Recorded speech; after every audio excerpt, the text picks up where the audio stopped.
السلام علیکم دوستو، آج کی خوفناک کہانی کراچی سے فریہ نے بھیجی ہے۔ آئیے اس کہانی کو ہم فریہ کی زبانی سنتے ہیں۔ یہ 2013 کی بات ہے۔ اس وقت میری عمر 16 سال تھی۔ میرے میٹرک کے امتحانات ہو چکے تھے۔ ہماری پیاری سی فیملی تھی، امی اور ابو، میرے 2 چھوٹے بھائی اور 2 بہنیں۔ میں سب سے بڑی تھی۔ چونکہ میں بڑی تھی تو میں سب چھوٹوں پر بڑا رعب رکھتی تھی۔ میرا بھائی حارث 13 سال کا، جمی 11 سال کا، بہنیں علینا 10 سال کی اور ہینا 9 سال کی تھی۔ ان چاروں کی آپس میں بہت بنتی تھی۔ امی کا کہنا تھا کہ اب بچے بڑے ہو رہے ہیں اور یہ مکان ہم کو چھوٹا پڑ رہا ہے۔ آخرکار ابو کو ناظم آباد کے بلاک این میں ایک بڑا گھر بہت مناسب کرائے پر مل گیا۔ میرے پیپر ہوتے ہی ہم وہاں شفٹ کر گئے۔ دونوں بھائیوں کو الگ کمرہ مل گیا اور ہم تینوں بہنوں کو الگ کمرہ۔ ہم آج ہی شفٹ ہوئے تھے۔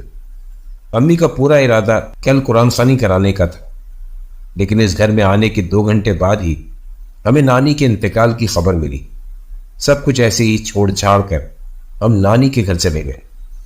3 دن تک ہم لوگ وہیں رہے۔ سویم کے بعد بوجھل دل کے ساتھ وہاں سے نکلو۔ ہماری نانی تھی بہت محبت والی۔ ہم لوگ اس دن اس گھر سے بڑی افراتفری سے نکلے تھے۔ امی رو رہی تھی۔ میں نے ہی سب بہن بھائیوں کے کپڑے نکال کر بیگ میں ڈالے تھے۔ فرنیچر تو سیٹ ہو گیا تھا۔ جو کارٹنز تھے وہ تو پہلے ہی سمیٹ کر کمروں اور کچن میں رکھوا دیے گئے تھے۔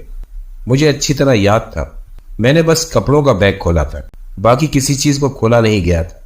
لیکن میرے کمرے میں جو کارٹنز تھے وہ کھلے ہوئے تھے۔ اس میں سے سامان باہر نکلا ہوا تھا۔ مجھے کچھ شک ہوا، ہو سکتا ہے یہ جمی یا حارث نے کیا ہو۔ میں امی کو ابھی پریشان نہیں کرنا چاہتی تھی، اس لیے جمی اور حارث کو پکڑ کر کمرے میں لائی، ان کی ٹھیک ٹھاک کلاس لگا ڈالی۔ وہ یہی کہہ رہے تھے کہ ہم نے کچھ نہیں کیا۔ اینا اور ہنا بھی ڈر کر چپ کر گئی۔ میرا سارے بہن بھائیوں پر بڑا رعب تھا۔ میں نے ان چاروں کو سامان سمیٹنے پر لگا دیا۔ میں نہانے چلی گئی۔ واش روم میں ان کے بولنے کی آوازیں آ رہی تھی، پھر یہ آوازیں ایک دم بند ہو گئی۔ میں اطمینان سے نہا کر باہر آئی تو بچے سامان ڈبوں میں ڈال کر جا چکے تھے۔ میں نے اینا اور ہنا کا بستر لگایا اور ان کو سونے کے لیے بلا لائی۔ دونوں امی کے پاس سونا چاہ رہی تھی، کیونکہ میں لائٹ بند کر کے سوتی تھی اور بچیاں اندھیرے سے ڈرتی تھی۔ لیکن امی کی طبیعت کچھ ٹھیک نہیں تھی، اس لیے میں نے ان سے کہہ دیا کہ میں لائٹ بند نہیں کروں گی۔ حارث اور جمی تو پہلے ہی جا کر سو چکے تھے۔ کمرے میں آ کر اینا اور ہنا تو فوراً ہی سو گئی اور میں ان کے سونے کا ہی انتظار کر رہی تھی۔ میں نے لائٹ آف کر دی اور میں بھی سو گئی۔ اس کمرے میں 2 سنگل بیڈ تھے۔ فی الوقت تو دونوں سنگل بیڈ کو ملا دیا تھا۔ ہم تینوں اس پر آرام سے آ گئی تھی۔ نہ جانے کتنی رات گزر گئی تھی۔ میری آنکھ دروازے کی آواز سے کھلی۔ ایسا لگا کسی نے واش روم کا دروازہ کھول کر بند کیا ہے۔ اندھیرے میں ایک پل تو مجھے کچھ سمجھ نہ آیا، پھر میں سمجھ گئی کہ آواز واش روم کی طرف سے آئی ہے۔ شاید بچیوں میں سے کوئی واش روم گیا ہے۔ میں اطمینان سے کروٹ لے کر سونے کی کوشش کرنے لگی، لیکن دوسرے ہی پل جو خیال آیا اس سے میرا اطمینان رفو چکر ہو گیا۔ اگر بچیوں میں سے کوئی ہوتا تو بجائے واش روم جانے کے میری نیند خراب کرتی۔ میں نے پلٹ کر ہاتھ لگا کر ٹٹولا تو دونوں بے خبر سو رہی تھی۔ تو پھر واش روم میں کون تھا؟ شاید میرا وہم ہو۔ جیسے ہی یہ خیال میرے دل میں آیا، واش روم سے پانی گرنے کی آواز آنے لگی۔ اب مجھے یقین ہو گیا کہ یہ جمی یا حارث میں سے کوئی ہے۔ آئے ذرا باہر، میں جان کر سوتی بن گئی اور پھر تھوڑی دیر بعد پانی گرنے کی آواز بند ہو گئی۔ اب مجھے انتظار تھا کہ یہ باہر آئے اور میں ان کی گردن دبوچ لوں، لیکن کوئی باہر ہی نہیں آیا۔ تھوڑی دیر اور گزری تو میں جھلا کر اٹھی، کمرے کی لائٹ آن کی اور واش روم کے دروازے پہ جا کر ناک کیا۔ باہر آؤ، تم لوگوں کو یہ ٹائم ملا ہے میرے کمرے میں آنے کا؟ اب صورتحال یہ تھی کہ میں دروازہ ناک کر رہی ہوں، کوئی جواب نہیں۔ چلا کر جو میں نے واش روم کے دروازے کا لاک گھمایا تو دروازہ آرام سے کھل گیا۔ واش روم میں تو کوئی نہیں تھا، نہ ہی کوئی نل لیک تھا اور نہ ہی پانی کا کوئی نام و نشان تھا۔ مجھے تو شاک لگ گیا۔ مجھے کوئی وہم نہیں ہوا تھا، وہ سب کچھ میں نے اپنی کانوں سے سنا تھا۔ میں دروازہ بند کر کے پھرتی سے اپنے بیڈ پر آ کر بیٹھ گئی۔ میں نے کمرے کی لائٹ آف نہیں کی۔ یہ جو بھی ہوا تھا اس نے مجھے ڈرا دیا۔ میں نے سائڈ ٹیبل پہ رکھی گھڑی میں دیکھا، رات کے 3 بج رہے تھے۔ اب اس وقت امی کو بھی نہیں اٹھا سکتی تھی، ان کا کمرہ تھوڑے فاصلے پر تھا۔ میری ساری نیند اڑ گئی۔ میں بس آیت الکرسی پڑھ رہی تھی اور دعا کر رہی تھی کہ مزید کوئی ایسی چیز نہ ہو۔ اچانک ہنا کروٹیں بدلنے لگی. میں نے اس کو چادر ٹھیک سے اڑائی. وہ اٹھ کر بیٹھ گئی. میں نے پوچھا کیا ہوا ہنا؟ آپ ہی واش روم جانا ہے. یہ کہہ کر وہ بستر سے اتر کر چل دی. وہ نیند میں ادکھلی آنکھوں سے واش روم چلی گئی. میری ساری توجہ اس طرف تھی. میں نے دھیان ہی نہیں دیا کہ لاؤنج میں کچھ کھٹر پٹر کی آوازیں آ رہی ہیں. ہنا واش روم سے آ گئی. میں نے شکر کا سانس لیا، لیکن وہ بجائے بستر پہ آنے کے وہاں سائیڈ میں رکھے کارٹنز کی طرف چلی گئی. میں نے آواز بھی دی، ہنا کیا کر رہی ہو؟ لیکن نہ اس نے جواب دیا نہ ہی پلٹ کر دیکھا. مجھے بہت حیرت ہوئی. ہنا ایسے نہیں کرتی تھی. ہنا کیا سارے بہن بھائی میری ایک آواز پر آتے تھے. ہنا نے کرٹن کھول کر سامان نکالنا شروع کر دیا. وہ ایک کے بعد ایک کارٹن خالی کر رہی تھی اور میں بس چپ چاپ اس کو دیکھ رہی تھی. میری ہمت ہی نہیں ہوئی کہ میں اس کو روکوں یا منع کروں. کچھ غیر معمولی تھا. پھر میں نے نوٹ کیا باہر سے ٹھک ٹھک کی آوازیں آ رہی، جیسے یہ ٹھک ٹھک بال کی لگ رہی تھی، اور اب یہ میرے اعصاب پر لگ رہی تھی. اوپر سے یہ ہنا مشکوک حرکتیں کر رہی تھی. اس کو تو جیسے کوئی سروکار ہی نہیں تھا، بس ڈبوں سے سارا سامان باہر نکالنا تھا. جب وہ سارا سامان نکال چکی تو ان سے کھیلنے لگ گئی. میں دبے پاؤں بستر سے اٹھی اور کمرے کے دروازے پہ جا پہنچی. میں دیکھنا چاہ رہی تھی کہ یہ کس چیز کی آواز ہے. اور پھر جو میں نے باہر جھانک کر دیکھا تو جمی اور حارث لاؤنج میں کرکٹ کھیل رہے تھے. لاؤنج ابھی پراپر سیٹ بھی نہیں تھا. رات کے اس پہر ان کا دماغ تو ٹھیک ہے. میں نے ان کو آواز لگائی، یہ تم لوگ کیا کر رہے ہو؟ یہ کون سا وقت ہے کھیلنے کا؟ لیکن مجال ہے ان کے کان پر جو رینگی ہو. یہ میرے لیے حیرت کی بات تھی. پھر میں نے پیچھے مڑ کر دیکھا. انہیں بدستور گوئی کر رہی تھی. میں کمرے کا دروازہ بند کر کے باہر لاؤنج میں آ گئی. میں نے ایک بار پھر جمی اور حارث کو روکنا چاہا، لیکن ایسا لگ رہا تھا کہ میں ایک نہ دکھائی دینے والی مخلوق جس کو یہ لوگ دیکھ ہی نہیں رہے. میری سمجھ اتنی نہیں تھی کہ میں صورتحال بھانپ لیتی، یا یہ کہہ لیں مجھے یہ بات ہضم ہی نہیں ہو رہی تھی کہ میری جی حضوری کرنے والے بہن بھائی میری بات کیوں نہیں سن رہے. مجھے تو غصہ چڑھ گیا. ابھی میں کچھ کر جاتی، لیکن نہ جانے کیوں میری نظر حارث پر پڑی تو میں چونک گئی. اب جو میں نے غور سے دیکھنا شروع کیا تو مجھے ایک احساس ہوا اور میں آہستہ آہستہ پیچھے ہو گئی اور اپنے کمرے کے دروازے سے جا لگی. حارث اور جمی دونوں ہی اپنی آنکھیں نہیں جھپک رہے تھے. اتفاق ہے کہ کچھ دن پہلے ہی کی بات ہے، ہم دوستوں کے گروپ میں جنات کو لے کر ڈسکشن چل پڑی تھی. میں ان چیزوں کو نہیں مانتی تھی. میرے خیال میں جنات کا وجود ہے بھی تو وہ اپنی دنیا میں رہتے ہیں. میری ایک دوست نے ہی بتایا کہ جنات کوئی بھی روپ لے سکتے ہیں. ان کو پہچاننے کی واضح نشانی یہ ہے کہ یہ پلک نہیں جھپکتے. مجھے اپنی دوست کی بات یاد آ گئی. بس چند لمحوں میں مجھے سب سمجھ آ گیا، اور پھر میں دروازہ کھول کر جلدی سے اپنے کمرے میں داخل ہو گئی اور بیڈ پر چڑھ کر بیٹھ گئی. اپنے خوف میں نے دیکھا ہی نہیں ہنا کمرے میں نہیں تھی. اف میرے خدا، اب یہ کیا مصیبت! میرے دل کو خوف لاحق ہوا. یہ ہنا کہیں پھر سے واش روم تو نہیں چلی گئی. میں ابھی بیڈ سے اترنے کا سوچ ہی رہی تھی کہ میری نظر بیڈ کے نیچے سے جھانکتی ہنا کی فراق پر پڑی. اس کا مطلب ہے وہ بیڈ کے نیچے ہے. مجھ پر تو شدید خوف طاری ہو چکا تھا. میں باہر بھی بھاگ نہیں سکتی تھی، نہ ہی کمرے میں سکون تھا. یہ جو بھی تھا مجھے اکیلے ہی فیس کرنا تھا. میں آیت الکرسی مستقل پڑھ رہی تھی. یہی وجہ تھی کہ شاید میں اب تک محفوظ تھی. پھر اچانک ہنا نے بیڈ کے نیچے سے رونا شروع کر دیا. میں نے ڈرتے ڈرتے کہہ دیا، کیا ہوا ہنا؟ آپ ہی مجھے نکالیں یہاں سے. اس کی آواز ایسی تھی کہ میں مجبور ہو گئی کہ میں ہنا کو نیچے سے نکالوں. میں نیچے جھکی، لیکن میں نے آیت الکرسی پڑھنا نہ چھوڑا. میرے ہاتھ دینے سے ہنا باہر آ گئی. آپ ہی میں نیچے کیسے گئی؟ مجھے امی کے پاس جانا ہے. اس نے ضد کرنا شروع کر دی. میں نے اس کو ڈانٹ دیا. آخری حل یہی تھا میرے پاس. وہ چپ کر کے لیٹ گئی. باہر سے آتی ٹھک ٹھک ابھی بھی آ رہی تھی. یہ رات تو اتنی لمبی ہو چکی تھی کہ ختم ہی نہیں ہو رہی تھی. میرے دل میں طرح طرح کے خیالات آ رہے تھے. ہنا اب سو چکی تھی. اچانک وہ ٹھک ٹھک بند ہو گئی. میں نے شکر کا سانس لیا. اب میں بھی کمرے کی لائٹ آف نہیں کرنا چاہ رہی. میں نے تھک کر آنکھیں موند لی. کمرے میں پھیلا سامان بھی کوفت میں مبتلا کر رہا تھا. آیت الکرسی پڑھنا میں نے نہیں روکا تھا. تھوڑا سکون ملا تو اینا نے نیند میں بڑبڑانا شروع کر دیا. وہ اکثر نیند میں بولتی تھی. مسئلہ یہ نہیں تھا.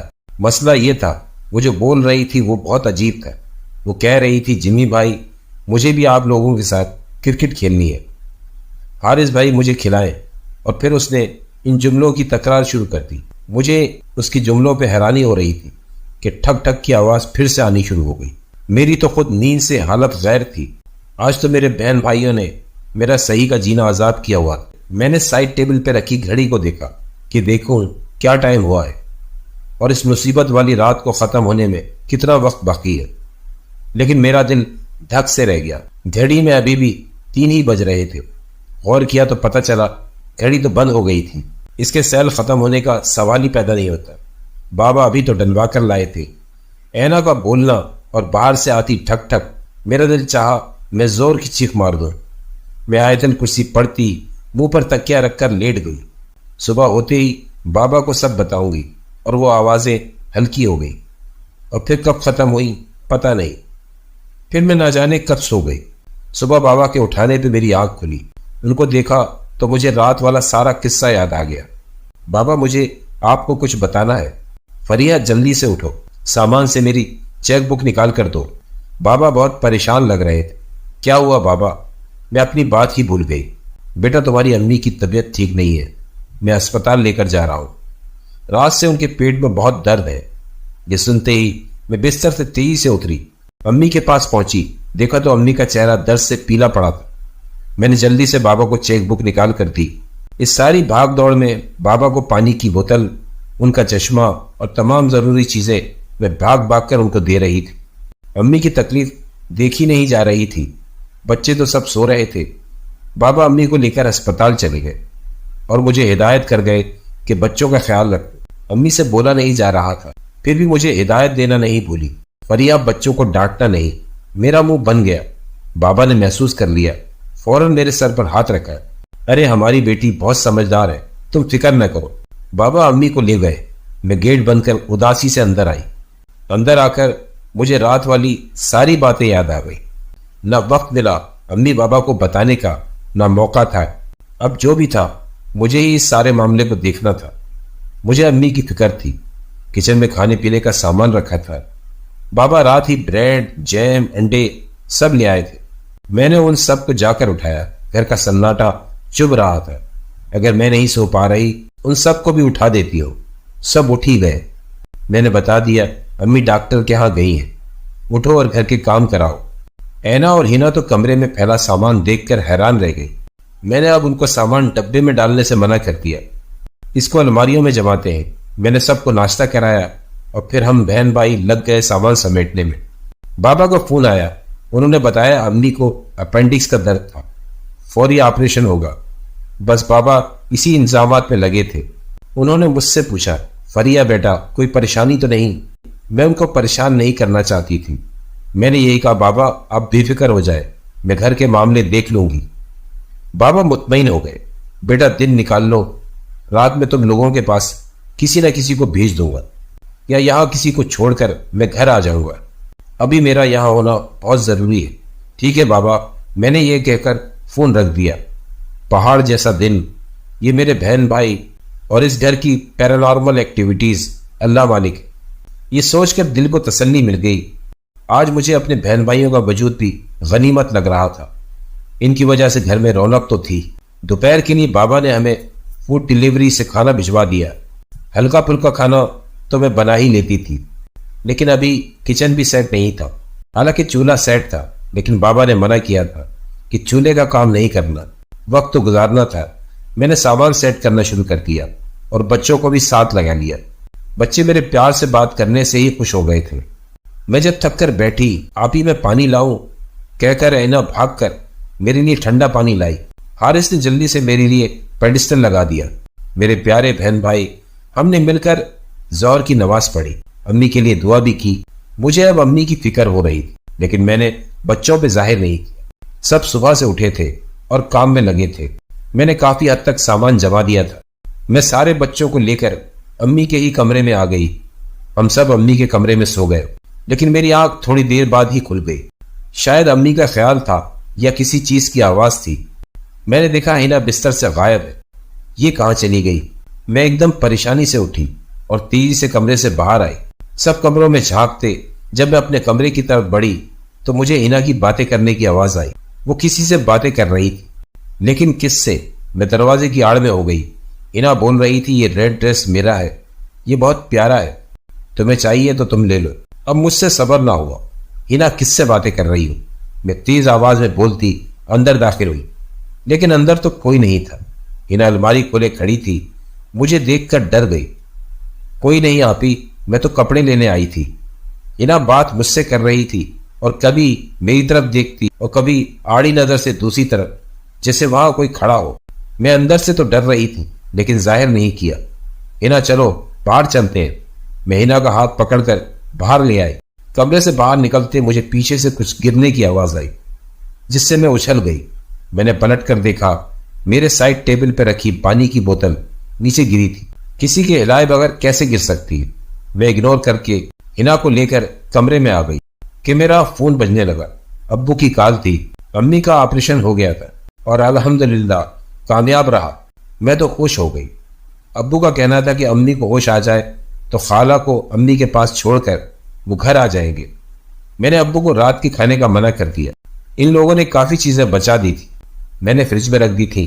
میں نے یہ خوشخبری بچوں کو بھی سنائی، بچے بھی خوش تھے۔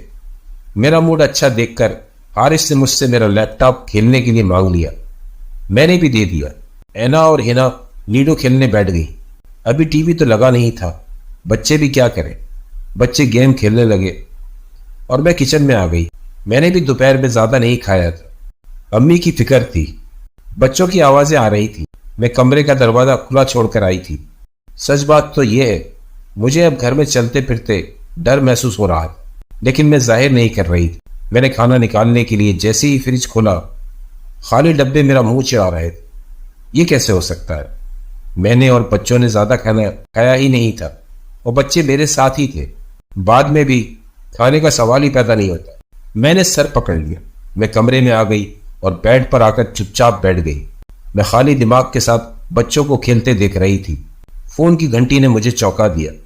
بابا کا فون تھا، وہ بتا رہے تھے کہ آج وہیں رکیں گے، نرگس آنٹی ہمارے پاس آ جائیں گی۔ امی کی کزن تھی، ہم انہیں نکو خالہ کہتے تھے۔ وہ ہماری نانی کے پڑوس میں رہتی تھی۔ جب ہم نانی کے گھر جاتے تو نکو خالہ ہمیں اپنے گھر لے جاتی اور مزے مزے کی چیزیں کھلاتی۔ بہت اچھی خاتون تھی۔ انہوں نے اپنی بیمار والدہ کی کئی سال خدمت کی۔ ابھی 2 سال پہلے ہی وہ چل بسی تو نکو خالہ تنہا رہ گئی، لیکن اب وہ نانی کا خیال رکھتی تھی۔ نکو خالہ آ رہی ہیں تو فکر کی بات نہیں۔ میرے دل و دماغ کو جیسے سکون مل گیا۔ کچھ لوگ ایسے ہی ہوتے ہیں، ان کی موجودگی خوشی دیتی ہے۔ میں نے بابا سے یہ بھی نہیں پوچھا کہ وہ کیوں نہیں آ رہے۔ ہاں یہ ضرور کہا امی کو ہوش آ جائے تو بات کرا دیجیے گا۔ وہ بھی کچھ وجلت میں تھے، انہوں نے لائن کاٹ دی۔ میں ان سے کھانے کا تو بولنا بھول ہی گئی۔ شام کے 7 بجنے والے تھے۔ اچانک گھر کی بیل بجی تو میں بھاگ کر گیٹ کھولنے گئی تو نکو خالہ گیٹ پر کھڑی تھی۔ میں تو خالہ کے گلے لگ کر رونے لگ گئی۔ کل رات جس ٹینشن میں تھی اس کی وجہ سے دل بھاری ہو رہا تھا۔ ارے کیا ہوا فریا؟ وہ مجھے ساتھ لگائے اندر آ گئی۔ بچے بھی پریشانی میں مجھے روتا دیکھ رہے تھے۔ فریا میں اسپتال سے ہی آ رہی ہوں، دیکھنا تمہاری امی 2 دن میں گھر آ جائیں گی، اب چپ کر جاؤ۔ بچے بھی ڈر گئے۔ خالہ کے سمجھانے پر میں نے آنسو پوچھ لیے۔ انہیں فوراً میرے گلے آ لگی۔ مجھے بھی احساس ہوا مجھے ایسے نہیں کرنا چاہیے تھا۔ میں منہ دھو کر آتی ہوں۔ میں واش روم سے منہ دھو کر نکلی۔ حارث مجھے آواز لگانے لگا، آپ ہی جلدی آ جائے، نکو خالہ برگر لائی ہے۔ یہ تو بڑا اچھا کیا آپ نے خالہ، میں نکو خالہ کو شکر گزاری سے دیکھتے ہوئے بولی۔ ہم سب نے مل کر مزے سے برگر کھائے اور عشاء کی نماز مل کر ساتھ پڑھی۔ نکو خالہ میرے ساتھ ہی بیڈ پر لیٹ گئی۔ حارث اور جمی اپنے کمرے میں سونے چلے گئے۔ آج میرے کمرے میں ہم 4 لوگ تھے۔ بچیاں تو لیٹتے ہی سو گئی۔ چلو اب بتاؤ گڑیا، تم کیوں روئی تھی؟ نکو خالہ کو میں نے سب کچھ بتا دیا۔ انہوں نے خاموشی سے بنا ٹوکے میری بات سنی۔ اچھا بات سنو، تم بہت سمجھدار لڑکی ہو۔ پہلی بات تو یہ کہ تم ڈر ور دل و دماغ سے نکال دو۔ چیزیں اپنا وجود رکھتی ہیں، یاد رکھنا آپ کا ڈر ان کی طاقت ہوتا ہے۔ میں اکیلی رہتی ہوں، میں نہیں ڈرتی۔ ان کی باتوں سے مجھے بڑی ہمت ہوئی۔ ابھی میں اور نکو خالہ بات کر ہی رہے تھے کہ ہنا اٹھ کر بیٹھ گئی۔ اس کے ایسے بیٹھنے پر ہم دونوں ہی ڈر گئے۔ وہ اب واش روم چلی گئی۔ میں اور نکو خالہ ایک دوسرے کی شکل دیکھنے لگے۔ سچ بات تو یہ تھی کہ ہم دونوں ہی ڈر رہے تھے لیکن ظاہر نہیں کر رہے تھے۔ تھوڑی دیر بعد ہنا واش روم سے باہر آئی. ہماری نگاہیں اسی پر جمی ہوئی تھی، لیکن بجائے بستر پر آنے کے وہ دیوار کی طرف منہ کر کے کھڑی ہو گئی اور انگلی سے دیوار پر نہ جانے کیا نقش و نگار بنانے لگی. اب یہ کیا نیا کر رہی ہے یہ لڑکی؟ پر یہ معاملہ تو بہت گڑبڑ لگ رہا ہے. نکو خالہ آہستہ سے ڈری ڈری آواز میں بولی. تو میں کیا بتا رہی تھی آپ کو نکو خالہ؟ میں نے آنکھیں ٹیڑھی کر کر ان کو دیکھا. ان کے تو پسینے چھوٹ رہے تھے. سچ یہ ہے کہ لیکچر دینا آسان ہوتا ہے، یعنی آج رات بھی میں نے ہی کچھ کرنا ہے. میں نے ہنا کو آہستہ آہستہ آوازیں دینا شروع کی. ہنا بستر پہ آؤ، ہنا بستر پہ آؤ. مجال ہے جو ہنا نے پلٹ کر دیکھا ہو. میرا دل تو چاہ رہا تھا کہ اس کو رکھ کر تماچا لگاؤں، لیکن جو دل چاہے وہ کر لیا جائے تو کیا بات ہے. میرے مستقل آواز دینے پر ہنا نے مجھے پلٹ کر دیکھا اور پھر اپنے سائیڈ کی طرف گردن گھما کر نہ جانے کس سے مخاطب ہو کر بولی. میں جا رہی ہوں، آپ ہی بلا رہی ہیں، کل آؤں گی. اس کے اس طرح بولنے سے میں اور نکو خالہ اور بری طرح سے ڈر گئے. یعنی یہاں کوئی ہے. ہنا تو آ کر اطمینان سے بستر پر لیٹ کر سو گئی، لیکن ہم دونوں نے رات آنکھوں میں کاٹی اور دعائیں پڑھتے رہے. ہلکا سا کھٹکا بھی ہوتا تو ہم اچھل جاتے. 4 بجے کے قریب ہماری آنکھیں نیند سے بند ہونے لگی. نکو خالہ تو سو ہی گئی تھی. اچانک ڈر کر اٹھ گئی. فریا کسی نے میرا انگوٹھا زور سے کھینچا. میں کیا ان کو تسلی دیتی، یہی کہہ سکی نکو خالہ ڈرے نہیں، ہمارا ڈر ان کی قوت ہوتا ہے. انہوں نے میری بات نہیں سنی. وہ تو بس اپنے انگوٹھے کو ہی دیکھنے میں لگی تھی. ہر رات کی صبح ہوتی ہے اور صبح ہو بھی گئی. ہم دن چڑھنے کے بعد ہی سوئے تھے. 12 بجے تک سوتے رہے. تیز بیل کی آواز سے ہماری آنکھ کھلی. میں نے بھاگ کر گیٹ کھولا. امی اور بابا آ گئے تھے. میں فوراً امی سے لپٹ گئی. ہم ان کو اندر لائے. گھر کے معاملات کچھ نکو خالہ نے، کچھ میں نے سنبھالے. نکو خالہ نے بابا کو ساری ڈیٹیل بتا دی. بابا شام میں ہی کسی بزرگ کو لے آئے. انہوں نے جو بتایا وہ فکر انگیز تھا.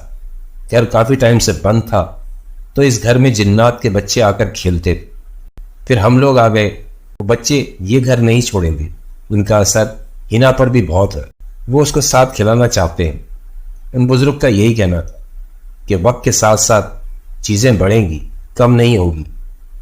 یہ کسی کا بھی روپ لے سکتے. انہوں نے ہم سے 7 دن کے لیے گھر خالی کرا لیا. ہم اسی رات نانی کے گھر آ گئے. ہنا کو تعویذ بھی دیا اور ان بزرگ کی 7 دن کی پڑھائی سے گھر صاف ہو گیا. ان کی خاص ہدایت تھی کہ مغرب کے وقت گھر کو روشن رکھیں. ہم واپس آ گئے اور پھر 5 سال اسی گھر میں رہے.